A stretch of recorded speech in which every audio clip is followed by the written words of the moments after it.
Right, so from 1 to 11, who's your best Nuneaton Borough team that you'd pick with players that you've played with? So Keller Roos, number 1. Yep. 2, Aaron Phillips. 3, I would say Amari Bell, looking where he is now as well. Not surprised that he's made the step up to where he is. Like, technically wise, he was unbelievable. So I'd have him in my team. Then I'd have Nathan Cameron, centre half. I'd have Gav Cowan, again, very good player. Was a little bit slow when I used to play with him, but in terms of when I first came to Nuneaton as well, he was in the first team. I looked up to him and thought he was a good sort of standard to sort of shoot towards. And then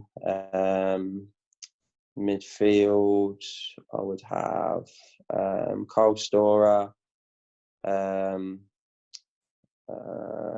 Elliot Whitehouse. Again, looking at Storrs, his career, has gone on to win the Conference Prem with Cheltenham. And then Elliot Whitehouse now playing League Two football. Again, doesn't surprise me. Work ethic, attitude and quality. He's got it all. And then who else will I have in there?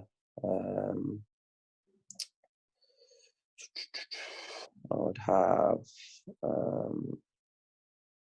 Simon Forstick. I'd keep Fozzie in there. I'm not really sure what formation I'm playing at the moment, but yeah, I'd have it.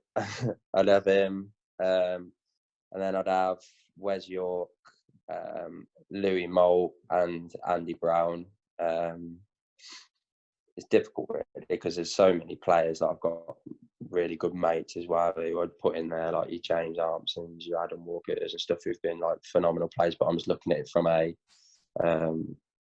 where they are today as well as how good they were when I played. When you look at the progress that a lot of them players have made, they're playing League One and Championship football now, which is sort of testament to them as players, really. So I think that'd be a pretty formidable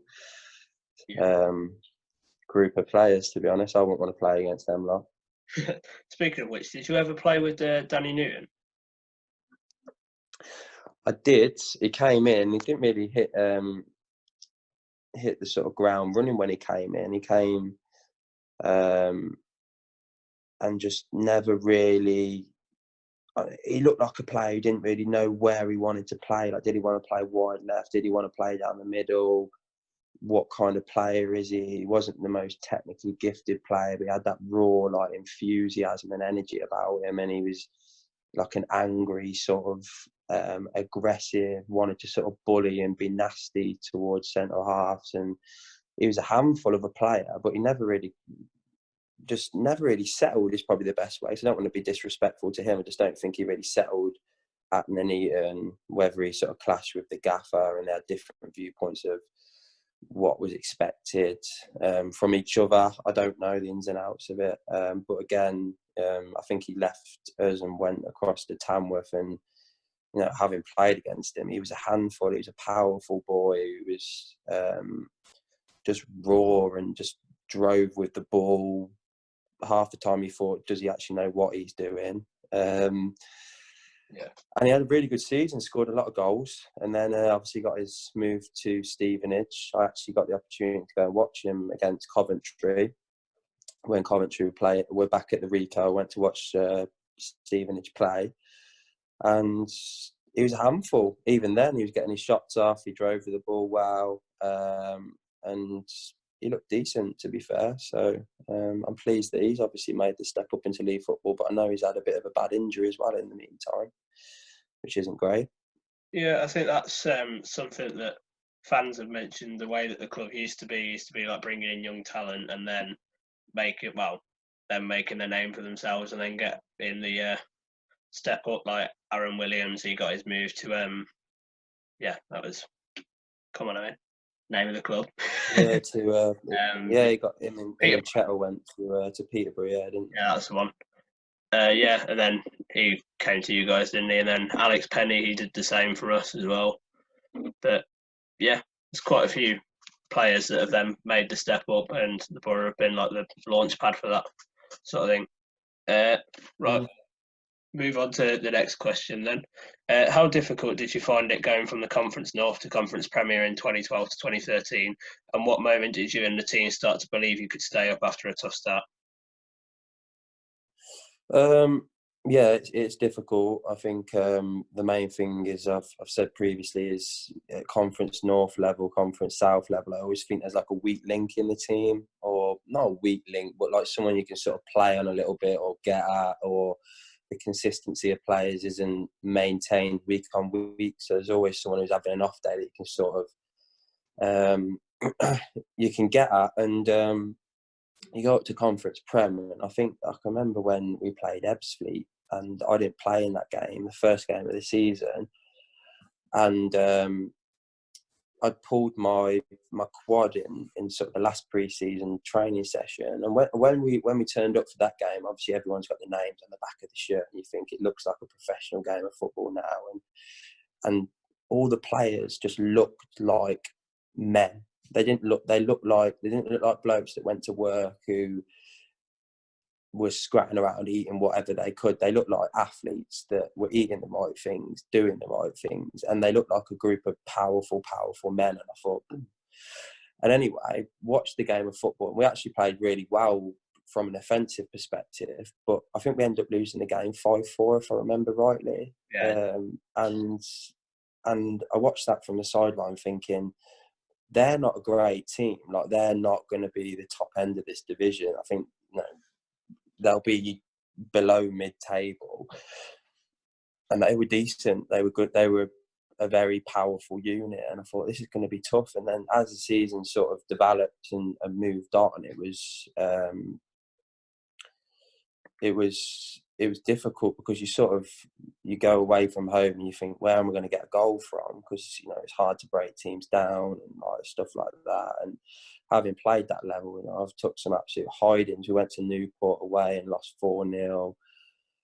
Got absolutely destroyed at Wrexham away. We lost 6-1, and you think, right, this is hard. Like, I haven't played Conference North football and took hidings like that. But there's a ruthless edge to that level of football. You go into that league and you play against players that have you give them half a yard and they hit the target 9 times out of 10.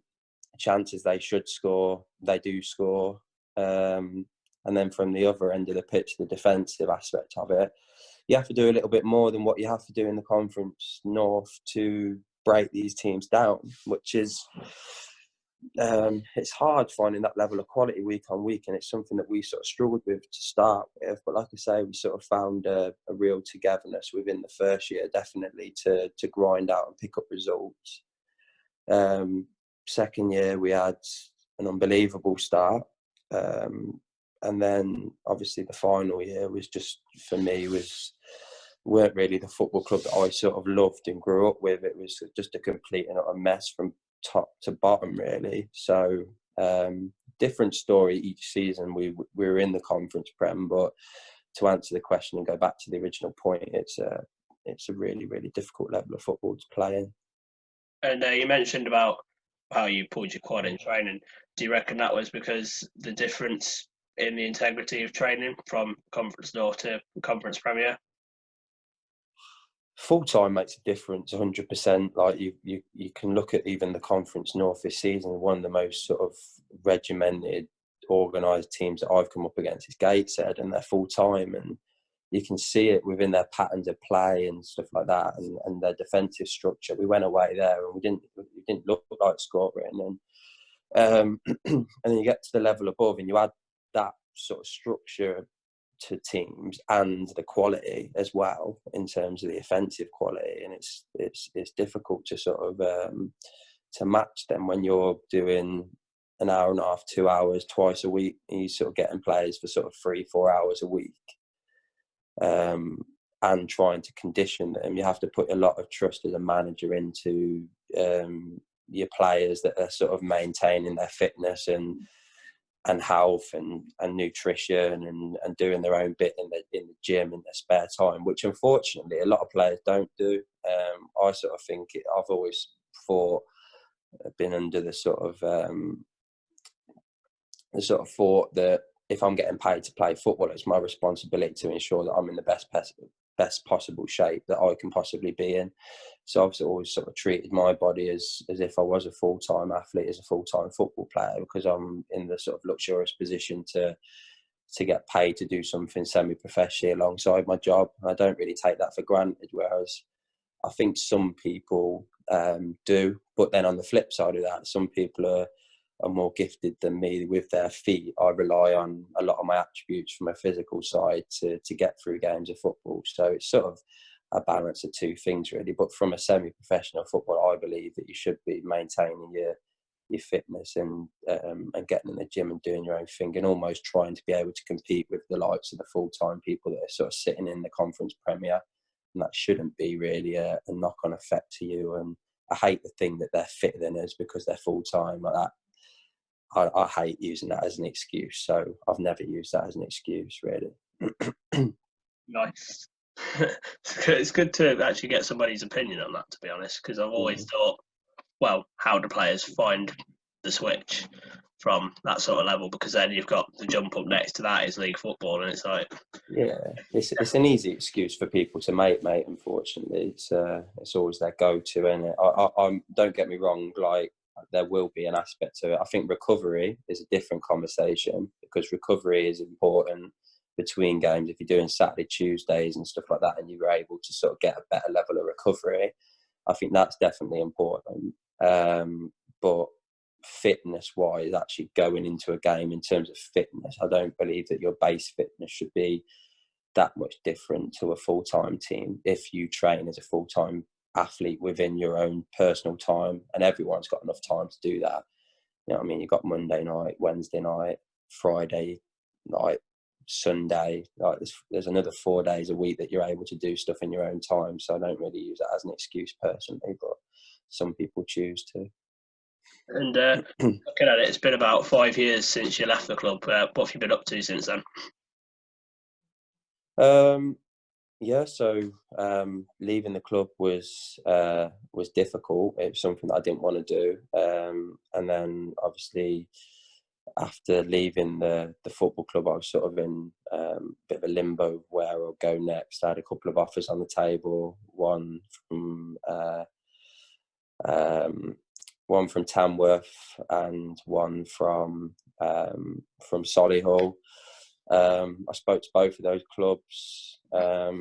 Andy Morale at Tamworth, and to be honest with you, being like Nuneaton through and through, I just didn't really want to go there for the locality aspect of it and deal with the grief of what would come from that. And Solihull sort of really sold me a vision. I went there, I met up with Marcus Bignett, and the structure of the football club was, you know, they had a bit of a training facility over the back. They had an internal gym built into the ground, which wasn't anything spectacular, but it was decent. It was something that I could train in. I was working on launch at Solihull at the time, which the ground literally is on the doorstep of where I was working. So again, it was a real good opportunity for me to sort of get into work, leave work, go to football early, train in the gym, have a little bit of food, and then wait for the rest of the boys to arrive for training. So it sort of felt like a good sort of thing for me to go and do. And I had a really, really successful season there. I thought we were sort of the standout team from start to finish in that league. We had a really sort of powerful technical group.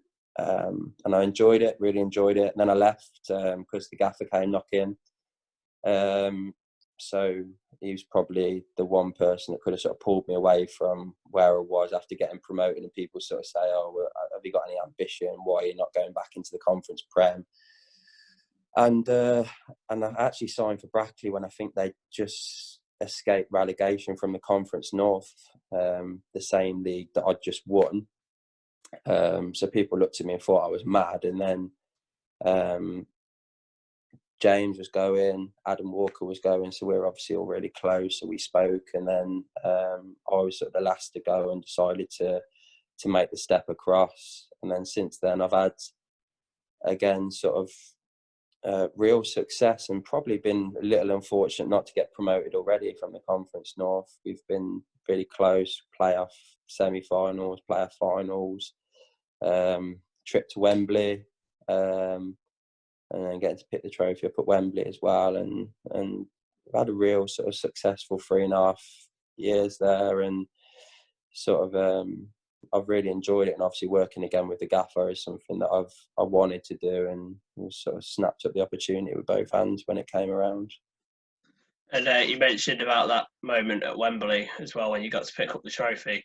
You actually scored very, very late on into additional time in the second half. Was there a point in that match where you started to think that it wasn't going to happen?